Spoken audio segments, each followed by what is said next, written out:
Hey, good evening everybody. Sammy Thunder here. Welcome back to the channel. In tonight's video, we're going to discuss some hobby talk regarding grading vintage baseball cards with SGC.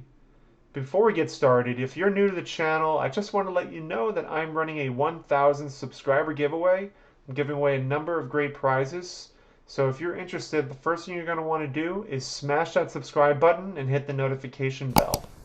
After you've done that, you're going to want to check out the link in the description below or click on the link above at the end of this video so you can learn how you can qualify. For tonight's video, we're going to discuss some topics surrounding the concepts of grading with SGC.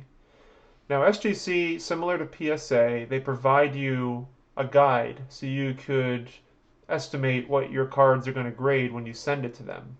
They give you parameters to look for, grades between 1 through 10. However, there's something that is interesting that's unwritten, but there's an understanding to it, is that every year the parameters are shifted a little bit differently. So in front of you, I have 3 different top tiers that were graded with SGC. One I have is a top 71, I have a top 68, and finally I have a top 57. What we'll do is we'll look at each card individually. Then we're going to cross-reference between years so you can see how the parameters shift a certain direction. What I have in front of you is a Topps 1971 Tom Seaver card here. Now the Top 71 we know is unique because the condition shows more than other years. As you can see, the Tom Seaver that I have here is very sharp on the top 2 corners. On the bottom 2 corners there are some condition issues. Centering looks very nice. Edges are a little bit worn. And then on the back, the condition looks pretty immaculate. Let's compare that to this Nolan Ryan, which graded a 4.5. This Nolan Ryan has noticeable condition issues. Look at the upper right corner. Look at the upper left, bottom. These are pretty worn. Centering again is nice. Edges are a little worn. On the back, worn but not rounded. Between the two, I would say that 71 kind of tilts the parameter shift in a more positive direction.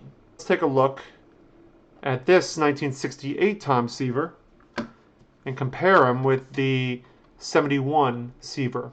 The 1968 Seaver is immaculate when it comes to its condition. Let's look at that first. Corners are near perfect. Surface looks very nice. Edges look great. Again, nearly perfect. Only thing that hurts this card is the centering. Graded a 6. If the 68 had some corners that were a little scuffed, this would have graded lower. Seems to be an understanding that the 71 has a little bit more leeway with grading than other years. And I'm using the 68 because I got a 6 in both of these. It's interesting to see that.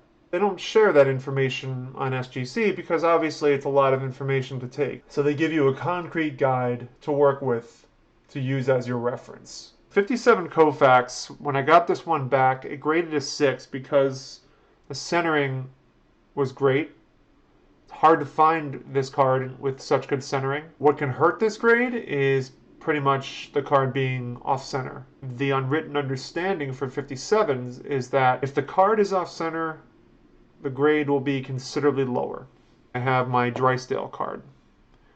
And I would say the Drysdale card, you know, there are some condition issues with it, but the biggest difference is that this is very much off-center.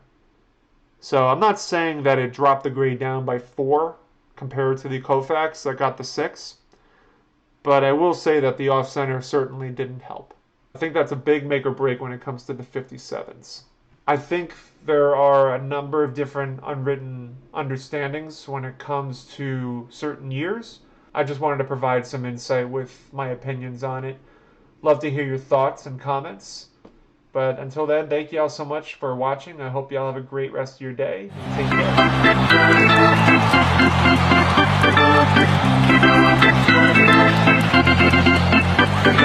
care.